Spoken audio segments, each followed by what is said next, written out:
माननीय सदस्य श्री सुखजिंदर सिंह रंधवा जी।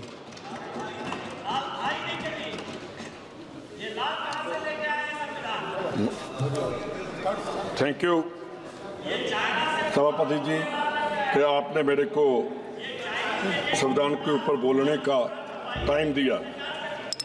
मैं सुबह से सुन रहा हूं और बहुत अच्छा भाषण सभी ने किया, पर मैं एक बात मिसिंग इसमें देख रहा था कि पंजाब ने जो हिंदुस्तान की आज़ादी में काम किया उसके बारे में किसी ने भी उनका नाम नहीं लिया। मेरे को याद है कि सबसे पहले महाराजा रणजीत सिंह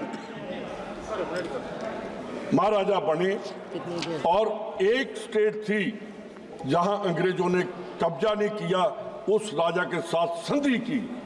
जिस जे की बात आप कर रहे हैं उस जे के ऊपर सबसे पहले सरदार महाराजा रणजीत सिंह ने कब्जा किया और अफगानियों का वो रास्ता बंद किया जहां से वो हिंदुस्तान के ऊपर राज करते थे और हमला करते थे। उसी महाराजा रणजीत सिंह ने अफगानिस्तान पर कब्जा किया जहां आज तक कोई उसके ऊपर झंडा नहीं चढ़ा सका। उसने 40 साल हरि सिंह नलुए ने वहां सिख राज का झंडा उस पर गढ़ कर रखा। मैं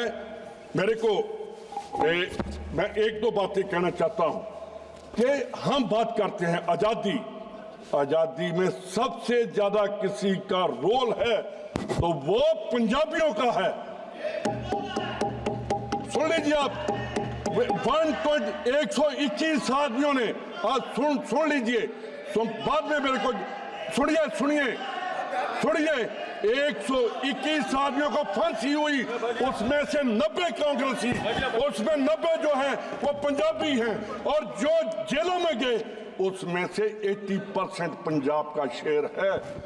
और सुन लीजिए आगे, जो अंडमान निकोबार काला पानी जिसको बोलते हैं, वो सबसे पहले पंजाब का बाबा सोन सिंह भकना जो कामागाटा मारून नगर से चले थे, उन्होंने आकर सबसे पहले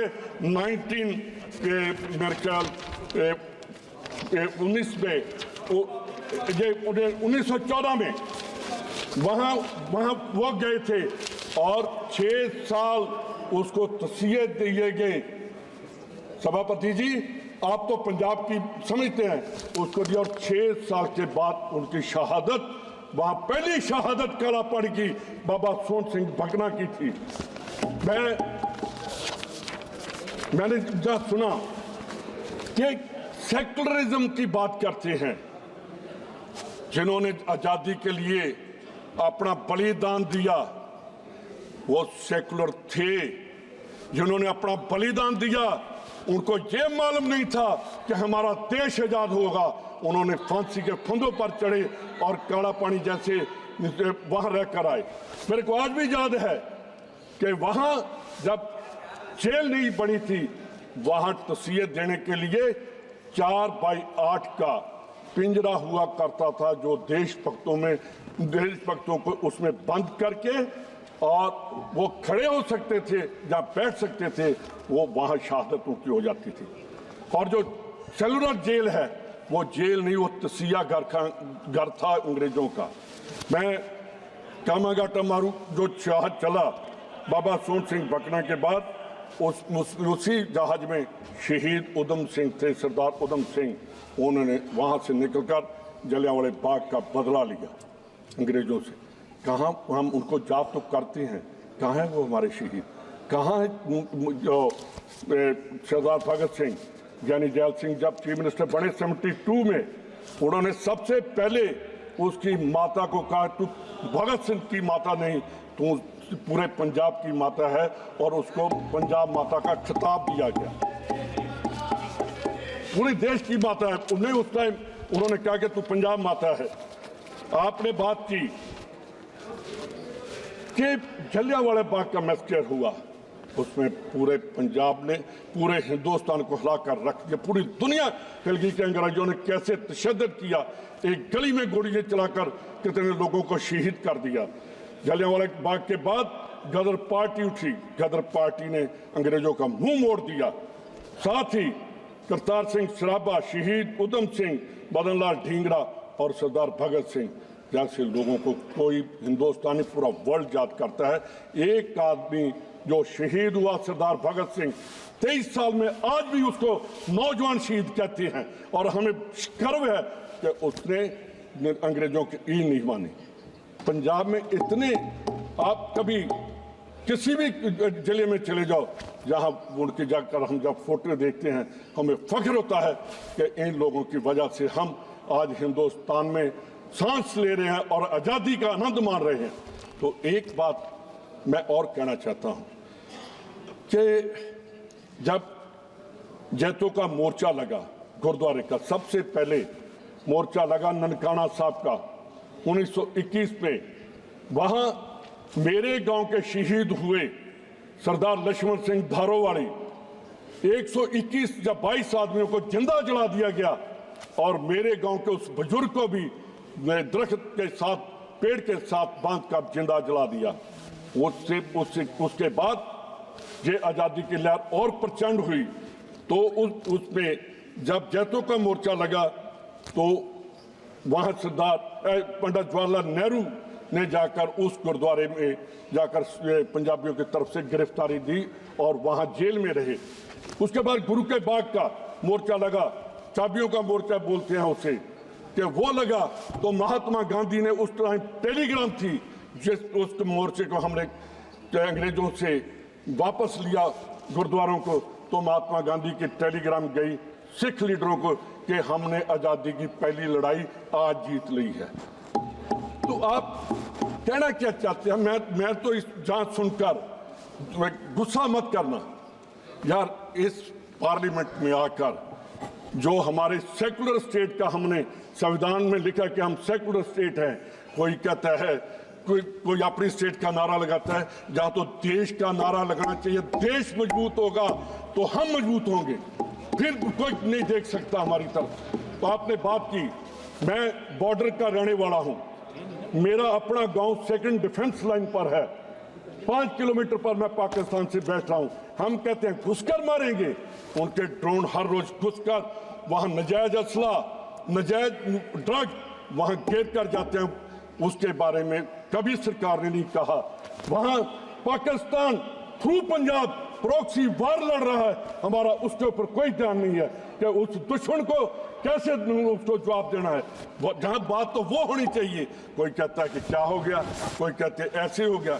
मैं एक बात पूछना चाहता हूं कि 47 का अगर सबसे ज्यादा किसी का नुकसान हुआ तो वो हमारा हुआ, पंजाब का हुआ। वहां से कटी हुई ट्रेन आती थी पाकिस्तान से, और जो डेरा बाबा नानक रेलवे स्टेशन है वो खून से भरा हुआ था। वहां पूरे की पूरी ट्रेन, एक नहीं 5 ट्रेन जो है वहां पहुंची।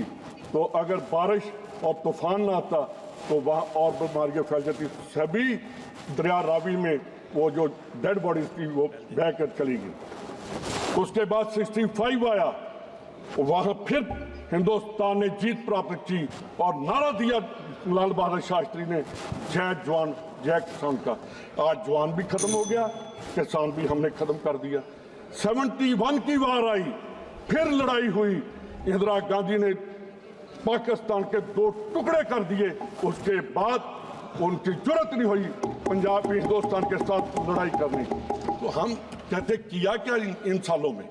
या पंजाब के जब अनाज नहीं था हिंदुस्तान में तो पंडित जवाहरलाल नेहरू ने और सरदार प्रताप सिंह कैरो ने वहां एग्रीकल्चर यूनिवर्सिटी दी, भाखड़ा डैम दिया। तो हमने पंजाब वालों ने देश के अनाज भंडार भर दिए। आज क्या किसानों का हालात है पंजाब के? उनको हम देशद्रोही समझ रहे हैं। वो बॉर्डर पर बैठे हैं, उनको देश की राजधानी में नहीं आने दिया जा रहा।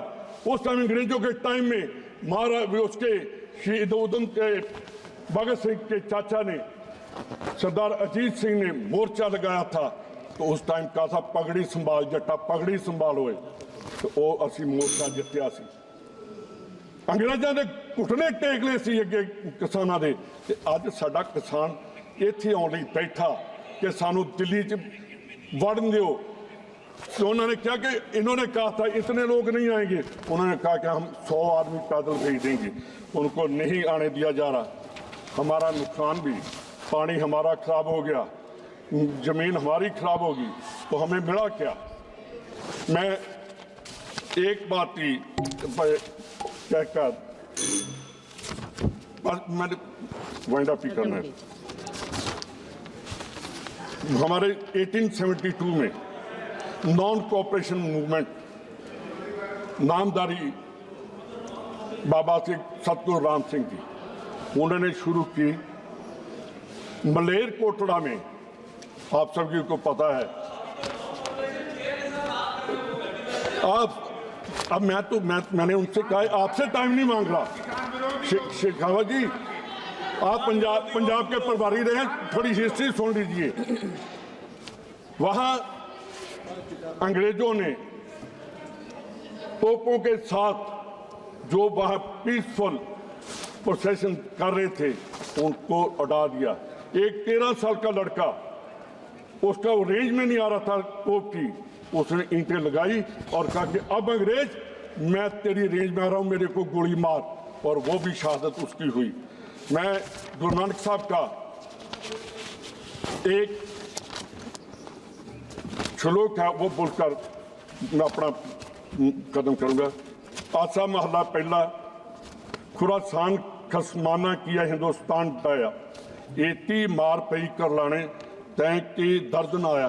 कि उथों उन्हें गुरु परमात्मा नूं बाबर ने जो हमला किया सी, जो बाबर ने देश में अत्याचार किया था, वो गुरु को उसने अलामा दिया था कि आप अच्छा नहीं कर रहे, कि उसने हिंदुस्तान पर हमला किया और इतना मारा कि तेरे को दर्द नहीं आया। मैं भी कहता हूं कि मोदी साहब किसानों के ऊपर इतना तशद्दुद जो हो रहा है उनको बंद करिए, उनको देशद्रोही मत समझिए, वो देश के अन्नदाता हैं। बहुत बहुत धन्यवाद। धन्यवाद।